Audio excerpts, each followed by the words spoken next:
اللهم صل على محمد وعلى آل محمد كما صليت على إبراهيم وعلى آل إبراهيم إنك حميد مجيد.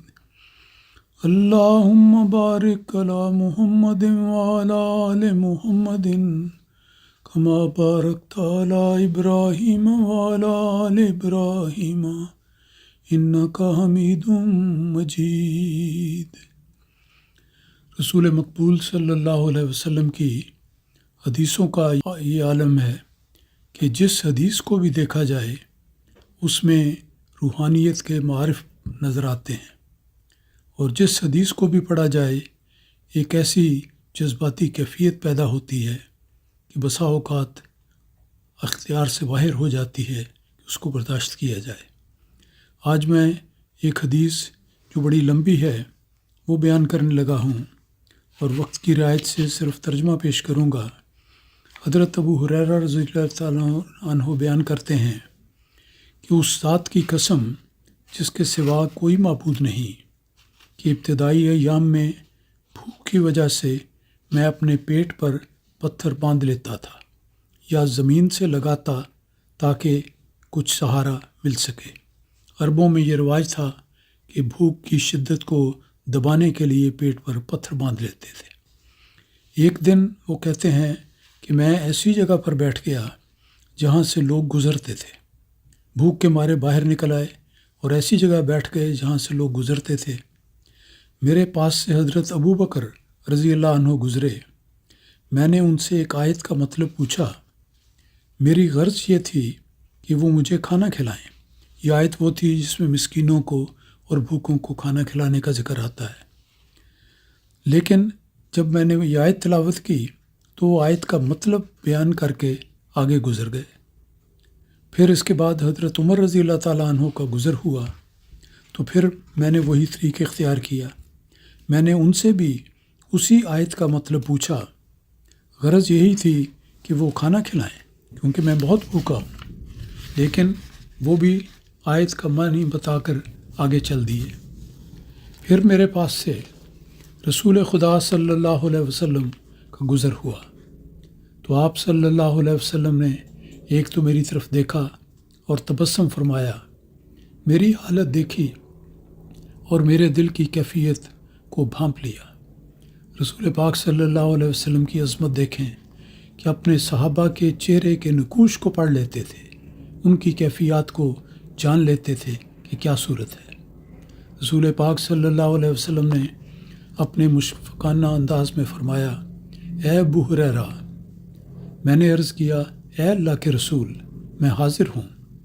یہ صحابہ کا بہت ہی پیارا اور دلکش انداز تھا کہ جب آپ کو آواز دی جاتی تو فوراً لبیکا یا رسول اللہ کے الفاظ کہتے تھے. آپ نے فرمایا کہ میرے ساتھ آؤ. رسول پاک صلی اللہ علیہ وسلم نے کچھ نہیں پوچھا کہ کیا وجہ ہے، کیوں کھڑے ہو، اور نہ ہی بتایا کہ کس لیے میرے ساتھ آؤ. صرف یہ ارشاد فرمایا کہ میرے ساتھ آؤ.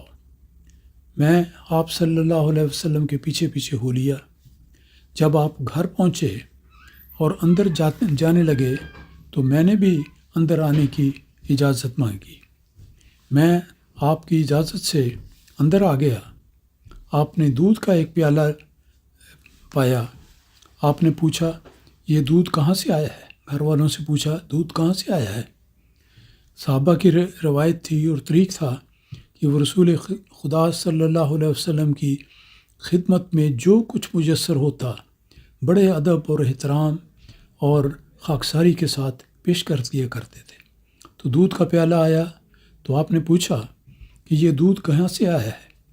گھر والوں نے بتلایا کہ فلاں شخص یا فلاں عورت تحفتاً دے گئی ہے. اس پر رسول خدا صلی اللہ علیہ وسلم نے فرمایا، اے ابو ہریرہ. میں نے کہا، یا رسول اللہ، میں حاضر ہوں. وہی دل فریب انداز کہ لبیک یا رسول اللہ. تو یہ کہہ کر آپ نے جواب دیا. اس پر رسول پاک صلی اللہ علیہ وسلم نے فرمایا کہ سب صفہ میں رہنے والوں کو بلا لاؤ. صفہ چبوترے کو کہتے ہیں اور مسجد نبوی کے قریب ایک صفحہ بنایا گیا تھا جہاں پر غریب، نادار صحابہ اور ویسے بھی دوسرے لوگ ضرورت مند اکٹھے ہو جاتے تھے اور رسول پاک صلی اللہ علیہ وسلم کی صحبت اور برکتوں سے فائدہ اٹھاتے تھے۔ تو جب یہ موقع پیدا ہوا تو رسول پاک صلی اللہ علیہ وسلم کو یہ غرباء یاد آئے۔ آپ نے فرمایا سب صفحے والوں کو اس پر رہنے والے لوگوں کو بلا لاؤ۔ یہ لوگ اسلام کے مہمان تھے اور ان کا نہ کوئی گھر بار تھا اور نہ ہی کوئی کاروبار۔ ایسے لوگ تھے جن کا کوئی ذریعہ معاش نہیں تھا، وہاں آ جاتے صرف اس لیے کہ رسول خدا صلی اللہ علیہ وسلم کا دیدار ہو جائے گا اور ہمیں برکت ملے گی۔ جب حضور کے پاس صدقے کا مال آتا تو ان کے پاس بھیج دیتے تھے۔ آپ کا طریق یہ تھا، اور خود کچھ نہ کھاتے، اور اگر کہیں سے تحفہ آتا تو آپ صفحے والوں کو کے پاس بھی بھیجتے اور خود بھی کھاتے تو تقسیم کرتے۔ یہاں یہ بات نوٹ کرنے والی ہے کہ جب کوئی صدقے کا مال آتا تو رسول خدا صلی اللہ علیہ وسلم اصحاب صفحہ کو دیتے کہ وہ نادار اور غریب ہیں اور بہت حاجت مند ہیں۔ حاجت مند تو رسول پاک صلی اللہ علیہ وسلم بھی ہوتے تھے، لیکن آپ کا طریق مبارک اور سنت یہ ہے کہ آپ صدقے کا مال اپنے لیے جائز نہیں سمجھتے تھے اور کبھی استعمال میں نہیں لاتے تھے۔ روایت چلتی ہے کہ بہرحال حضور کا یہ فرمان کہ میں ان کو بلا لاؤں، حضرت ابو ہریرہ کہتے ہیں کتنی سچائی سے کہ مجھے یہ آپ کا فرمانا ایک لمحے کے لیے ناگوار گزرا کہ ایک پیالہ دودھ کا ملا ہے، اور یہ اہل صفہ میں کس کس کے کام آئے گا، کس کو ملے گا، اور کیا اس کے بعد پھر مجھے کچھ ملے گا بھی، یہ نہیں ملے گا۔ تو ان کو ایک پیالہ اور سب کو دعوت عام، یہ بات بڑی ذرا عجیب گزری، محسوس ہوئی۔ وہ کہتے ہیں کہ یہ اہل صفہ میں کس کس کے کام آئے گا، مجھے اس بات کی فکر ہوئی۔ میں اس کا زیادہ ضرورت مند تھا، اس وقت میں زیادہ اپنے آپ کو ضرورت مند سمجھتا تھا تاکہ دودھ پی کر کچھ تقویت حاصل کر لوں۔ خیر ہوا کیا، آگے روایت بیان کی جاتی ہے کہ پھر جب اہل صفہ آ جائیں اور مجھے ہی حضور ان کو پلانے کے لیے فرمائیں تو یہ اور بھی برا ہوگا۔ حضرت ابو ہریرہ کو معلوم تھا کہ پیارے آقا کا انداز کیا ہے کہ پہلے دوسروں کی خدمت کرنا، پھر آخر میں خود اس میں شریک ہونا۔ تو فرمایا کہ اور مجھے ہی فرمائیں گے کہ تم ان کو پلاؤ اور میری باری آخر میں آئے گی۔ ایسا ہی ہوا۔ تو وہ کہتے ہیں کہ پھر جب اہل صفہ آ جائیں اور مجھے ہی حضور ان کو پلانے کے لیے فرمائیں تو یہ اور بھی برا ہوگا۔ وہ اپنی سوچ میں تھے کہ میرا حصہ بچتا بھی ہے یا نہیں بچتا۔ تو دیکھیں آگے کیا ہوتا ہے۔ وہ کہتے ہیں کہ بہرحال اللہ تعالیٰ اور حضور کے فرمان کی تعمیل کے سوا کوئی چارہ نہ تھا، چنانچہ میں اہل صفہ کو بلا لایا، ساروں کو سب کو دعوت دی کہ رسول پاک نے یاد فرمایا ہے، آ جاؤ۔ جب سب آ گئے اور اپنی اپنی جگہ پر بیٹھ گئے تو حضور نے مجھے حکم دیا کہ ان کو باری باری پیالہ پکڑاتے جاؤ۔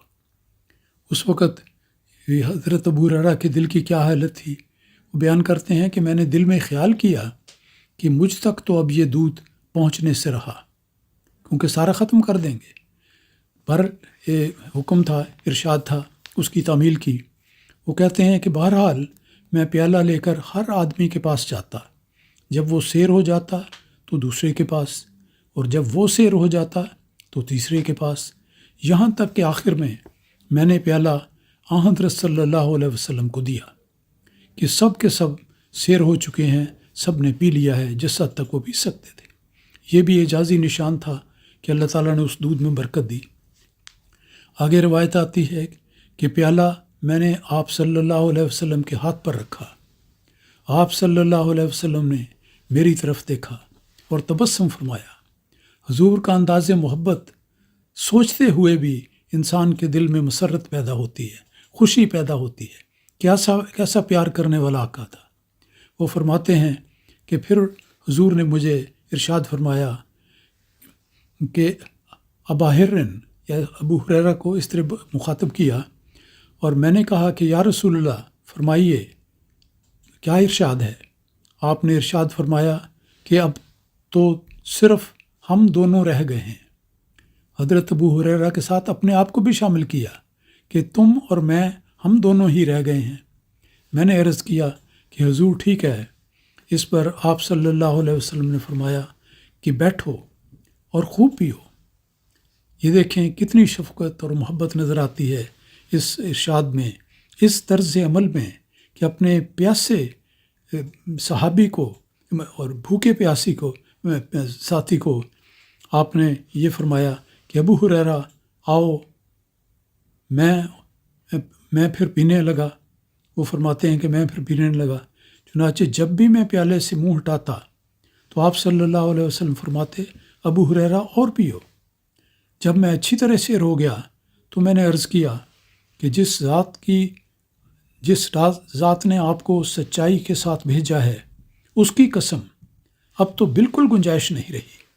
چنانچہ اس پر میں نے پیالہ لیا اور رسول کریم صلی اللہ علیہ وسلم کے ہاتھ میں دے دیا۔ آپ صلی اللہ علیہ وسلم نے پہلے اللہ تعالیٰ کی حمد کی اور پھر بسم اللہ پڑھ کر دودھ کو نوش فرمایا۔ حدیث کا ترجمہ ختم ہوا۔ اب آپ سوچتے رہیں کہ اس وقت دل کی کیا کیفیت ہے، رسول پاک صلی اللہ علیہ وسلم کی محبت کا کیا عالم تھا، صحابہ کی اطاعت اور جانثاری کا عالم کا تھا۔ اللہ تعالیٰ کی رحمتیں اور برکتیں ہوں صحابہ اکرام پر، اور درود ہو اور سلام ہو رسول پاک صلی اللہ علیہ وسلم پر۔ اللہم صلی علی محمد و بارک وسلم۔